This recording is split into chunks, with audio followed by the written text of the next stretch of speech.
శంకర్ మీద గత 4-5 రోజులుగా జరిగిన ట్రోలింగ్ అంతా ఇంత కాదు. శంకర్ తీసిన భారతీయుడు 2ని సోషల్ మీడియాలో అందరూ ఏకిపారేస్తున్నారు. Kamal Haasan getups, looks, Siddhartha over action మీద దారుణంగా ట్రోలింగ్ నడిచింది.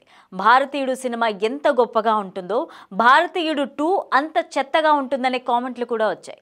ఈ మూవీని తెలుగులో అందరూ తిరస్కరించారు. కాలీవుడ్లోనూ అంతంత మాత్రంగానే కలెక్షన్లు వచ్చాయి. ఓవర్సీస్, నార్త్లో ఇలా అన్ని చోట్ల ఇండియన్ 2 బోల్తా పడింది. ఏమాత్రం శంకర్ తన మ్యాజిక్ను రిపీట్ చేయలేదని పార్ట్ 2 తీసి తప్పు చేశారనే విమర్శలు వచ్చాయి. ఇక మూడో పార్ట్ను కూడా శంకర్ ప్రిపేర్ చేసి ఉంచిన సంగతి తెలిసింది. అది వచ్చే ఏడాది సంక్రాంతి సీజన్లో రిలీజ్ చేస్తారని సమాచారం ఉంది. ఇండియన్ 2 బాక్సాఫీస్ వద్ద ఎలాంటి ప్రభావాన్ని చూపించలేక చతికిల పడిపోయింది. ఇండియన్ 2 నిడివి మరింత తలనొప్పిగా మారింది. 3 గంటల సేపు సినిమాను చూసే అంత ఓపిక జనాలకు లేకుండా పోయింది.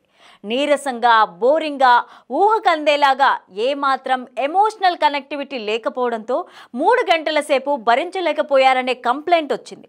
దీంతో సినిమా నిడివి తగ్గిస్తామని 20 నిమిషాలు ట్రిమ్ చేస్తామని చిత్ర యూనిట్ తెలియజేసింది. కానీ ఇంతవరకు అది ఆచరణలోకి రాలేదు. కానీ తాజాగా ఇండియన్ 2 టీం నుంచి అప్డేట్ వచ్చింది. ఈ సినిమాను 12 నిమిషాలు ట్రిమ్ చేస్తామని చెప్పారు.